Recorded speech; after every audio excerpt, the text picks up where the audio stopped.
Hello students, welcome to my channel Vidyarthi Sahyog. Today I am going to discuss the questions of a letter to God. First question is, what did Lencho hope for? Lencho hoped for a good rain as it was much needed for a good harvest. Lenchoy এজাক খুব সুন্দৰ বৰষুণৰ কাৰণে আশা কৰি আছিল. Second question to Saba, why did Lencho say the raindrops were like new coins?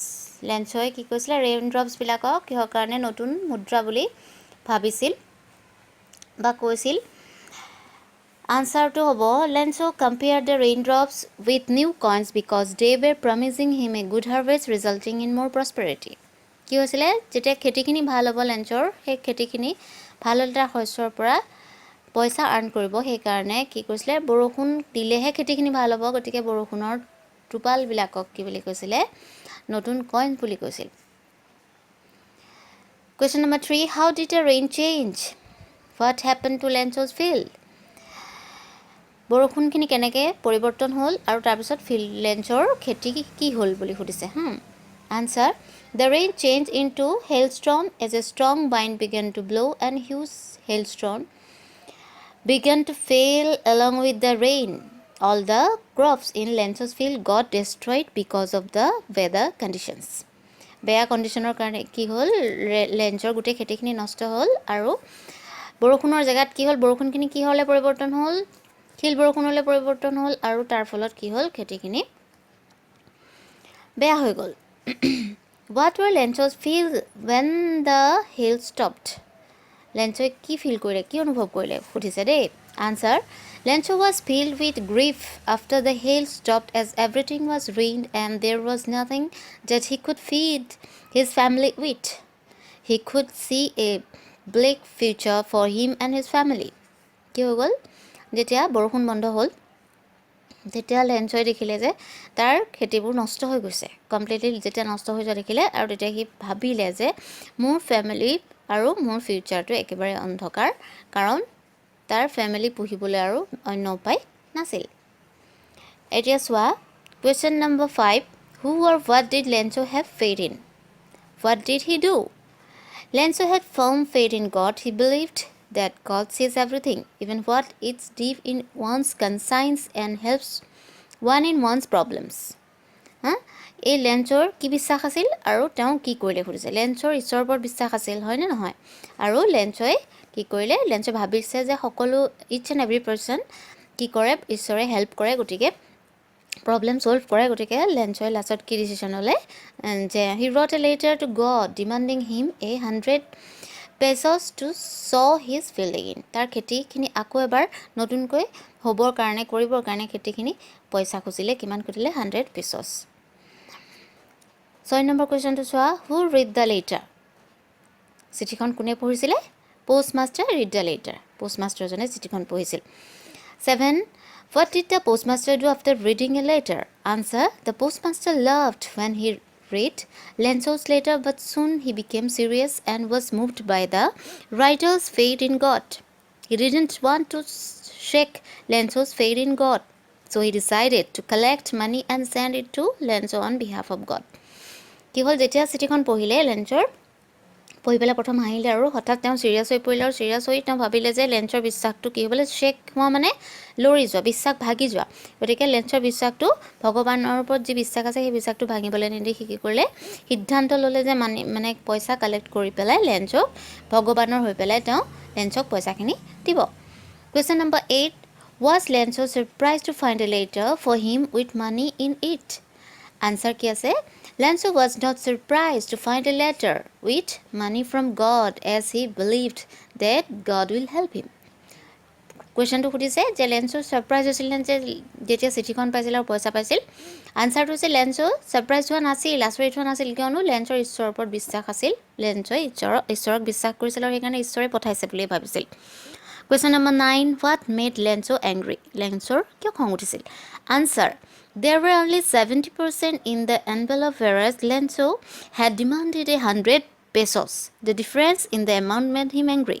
কি হৈ গ'ল লেঞ্চই কিমান বিচাৰিছিলে 100 pesos বিচাৰিছিলে কিন্তু আমাৰ পোষ্টমাষ্টাৰজনে কিমানখিনি দিলে 70 pesos দিলে গতিকে যেতিয়া পইচাটোৰ ডিফাৰেঞ্চ আহিলে তেতিয়া কি হ'ল লেঞ্চ' এংগ্ৰি হৈ গ'ল গতিকে ষ্টুডেণ্টছ আশা ৰাখিছোঁ যে এই যিকেইটা কুৱেশ্যন তোমালোকক মই পঢ়ি দিলোঁ আনচাৰৰ সৈতে তোমালোকে বুজি পাইছা ভালকৈ গতিকে তোমালোকে বুজি পালে নিজে বনায়ো লিখিব পাৰিবা আনচাৰবিলাক যেতিয়া নিজে বুজি পাবা মনত ভাবিব পাৰিবা ঘৰত লিখি পেলাই চাবা মানে প্ৰেক্টিছ কৰিবা এতিয়া আমি নেক্সট পেজলৈ গৈ আছোঁ থিংকিং এবাউট দ্য টেক্সট ঠিক আছে ইয়াতে কুৱেশ্যন নম্বৰ 1 আছে who does Lencho' have complete faith in which sentences in the story tell you this আমি আগতে যিখিনি কুৱেশ্যন কৰি আছোঁ সেইখিনি খালি ইয়াতে অলপমান এক্সপ্লেইন কৰি দিয়া হৈছে তো আনচাৰটো হ'ল Lencho' had complete faith in God as he is instructed the God knows everything and helps us in our problems. There are a few sentences which show this. 1. But in the hearts of all who lived in the solitary house in the middle of the valley, there was a single who fell from God. Second to whole, all through the night, Lenso thought only of his one hope, the help of God, whose eyes, as he had been instructed, see everything, even what is deep in one's conscience. Number 2, God, he wrote, if you don't help me, my family and I will go hungry this year. Next to Saba, he wrote to God on the envelope, put the letter inside the still trouble, went to town. 5. God could not have made a mistake, nor could he have denied Lenso what he had requested. Next Saba, it said, God of the money had I asked for, only 70 pesos reached me and sent me the rest since I need it very much. এইটো আমাৰ বহলকে দিয়া আছে একেখিনিয়ে কথা আৰু second কোৱেশ্চনটো আছে why does the postmaster send money to Lencho? Why does he sign the letter God? ইয়াতে কুৱেশ্যনটো বুজি পাইছানে মই এবাৰ তথাপিতো কৈ দিছোঁ যে পোষ্টমাষ্টাৰে লেঞ্চলৈ কিয় পইচাখিনি পঠালে আৰু কিহৰ কাৰণে ঈশ্বৰৰ নামত চাইন কৰি পেলাই পঠালে আনচাৰটো আছে the postmaster send money to Lencho' in order to keep Lencho's faith in God alive the form as he was completely moved by it when the postmaster reads the letter to Lenso to God he becomes serious and does not want to shake his faith and decides to answer the letter. He gathered money with the help of his post office employees and friends on behalf of God and signs the letter God so that Lenso's faith doesn't get shaken. আমি এখিনি পঢ়ি আহিছোঁ আগতে গমেই পাইছোঁ একেবাৰে সহজ বুজি পাবলৈ তো question number 3 to sum did Lenso try to find out who had sent the money to him why or why not ইয়াতে কুৱেশ্যনটো সুধিছে যে লেঞ্চই পইচাখিনি কোনে পঠাইছিলে জানিছিল নে আৰু যদি নাই জনা কিয় নাই জনা সুধিছে তো আনচাৰটো আছে Lencho did not try to find out who had send the money to him because he never suspect the presence of God and had complete faith in him he couldn't believe that it could be anybody else other than him who would be send him to the money his faith in God was so strong that he believed that he had sent money to him for his help in his problem. লেঞ্চৰ কিয় ভবা নাছিলে লেঞ্চৰ ঈশ্বৰৰ ওপৰত বিশ্বাস আছিলে ঈশ্বৰৰ উপস্থিতিত লেঞ্চই সদায় বিশ্বাস কৰিছিলে কাৰণে লেঞ্চৰ ভবা নাছিলে যে বেলেগ কোনোবাই ঈশ্বৰৰ হৈ পেলাই কি কৰিব পইচা পঠাব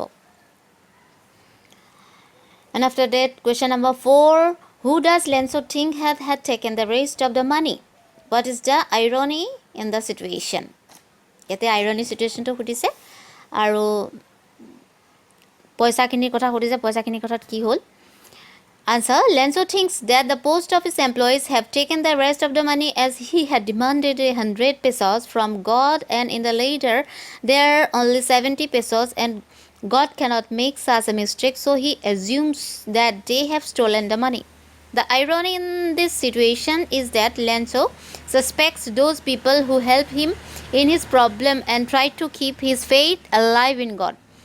Lenso কি বুলি ভাবিলে যে ঈশ্বৰেতো ইমান ডাঙৰ মিষ্টেক নকৰে বুজি পাইছানে পইচাটোতো কমাই নিদিয়ে গতিকে ইয়াতে পোষ্ট অফিচতে কিবা গৰ্বৰ হৈছে পোষ্ট অফিচৰ এমপ্লয়ীয়ে পইচাবোৰ চুৰ কৰিছে বুলি ভাবিলে আৰু গতিকে এইটোৱে আইৰনিক সিচুৱেশ্যন বুলি কৈছে Question number 5 are there people like Lenso in the real world what kind of a person would you say he is You may select appropriate words from the box to answer the question এইখিনি একেবাৰে easy it is almost impossible to find a person like Lencho as he is an unquestioning and native kind of person he is not stupid if he doesn't know who has sent him money or a letter will reach God without any address. It is Lenzo's faith in God. In real world, people are selfish and greedy, and Lenzo is still totally lovable and different. It is a question number 6. There are two kinds of conflict in the story between the human and nature and between humans themselves. How are these conflicts illustrated? এটা conflict মানে হ'ল কাজিয়া মত বিৰোধ ঠিক আছে ইয়াতে যিটো ষ্টৰী তাৰ মাজত হিউমেন আৰু নেচাৰৰ মাজত যিটো মত বিৰোধ আছে সেইটো বিষয়ে ক'বলৈ কৈছে তো আনচাৰটো হ'ব conflict between human and nature. The conflict between humans and nature is illustrated by the destruction of Lenzo's crop by the hailstorm, and as Lenzo was expecting a good rain to have good harvest, as there was the only hope he had for his earning. He worked so hard to feed his family, but nature turned violent and destroyed everything. ইয়াতে মানুহ আৰু নেচাৰৰ মাজৰ সংঘৰ্ষটো কি বুলি কৈছে যে লেঞ্চোৱে তাৰ কি কৰিছিলে খেতিখিনি ভাল হ'বলৈ এজাক বৰষুণৰ আশা কৰিছিলে কিন্তু লেঞ্চৰ খেতিখিনি ভাল নহ'ল লেঞ্চৰ সেই শিল বৰষুণ জাগে লেঞ্চৰ গোটেই খেতি নষ্ট কৰি পেলালে গতিকে তাতেই মানুহ আৰু নেচাৰৰ মাজৰ সংঘৰ্ষটো তাতেই প্ৰস্ফুটিত হৈছে and then after conflict between humans মানুহ আৰু মানুহৰ মাজৰ যিটো অমিল মত বিৰোধ সেইটো এই পাঠত এই চেপ্টাৰটোত উল্লেখ আছে The story also illustrated another conflict between the humans themselves as the postmaster along with his friends and staff sent Lenzo's money that Lenzo had demanded from God although they didn't know Lenzo. Lenzo blamed them for taking away some amount of money. He called them a bunch of crooks. This shows that man does not have faith in other men, thereby giving rise to his conflict. ইয়াতে মানুহ আৰু মানুহৰ মাজৰ মত বিৰোধটো দেখুৱাইছে যে Lencho কোন post অফিচৰ মানুহকেইজনে নজনা স্বত্তেও লেঞ্চৰ ঈশ্বৰৰ ওপৰত যাতে বিশ্বাসটো ভাগি নাযায় সেইকাৰণে পোষ্ট অফিচৰ গোটেইকেইজন এমপ্লয়ে পইচা উঠাই পেলাই লেঞ্চক দিলে কিন্তু লেঞ্চয়ে তাৰ বিপৰীতে কি ভাবিলে যে তেওঁলোকে লেঞ্চৰ এমাউণ্টটো যিমান বিচাৰিছিলে তাতকৈ কমৰ বাবে লেঞ্চক কি ভাবিলে চোৰ বুলি ভাবিলে লেঞ্চয়ে চোৰ বুলি ভাবিলে কাক ভাবিলে পোষ্টমাষ্টাৰ আৰু তাৰ পোষ্ট অফিচত কাম কৰা যিকেইজন এমপ্লয় গতিকে ইয়াতে মানুহ আৰু মানুহৰ মাজত এইটোৱে মানে বিশ্বাস নোহোৱাটো দেখুৱাইছে আৰু এই হ'ল মানুহ আৰু মানুহৰ মাজত মত বিৰোধ গতিকে ষ্টুডেণ্টছ আজি আমি এই লেটাৰ টু গডৰ যিখিনি কুৱেশ্যন আছিলে সেইখিনি আমি ডিছকাছ কৰিলোঁ আৰু অন্য ধৰণৰ এইখিনি পাঠত এইখিনিতো আমাৰ যিখিনি টেক্সৰ কুৱেশ্যন আছিলে সেইখিনি তাৰ মাজতো আমি আৰু সৰু সৰু শ্বৰ্ট কুৱেশ্যন পঢ়িম তাৰ মাজত শ্বৰ্ট কুৱেশ্যনখিনি আমি বাছি উলিয়াম মই তোমালোকক দি আছোঁ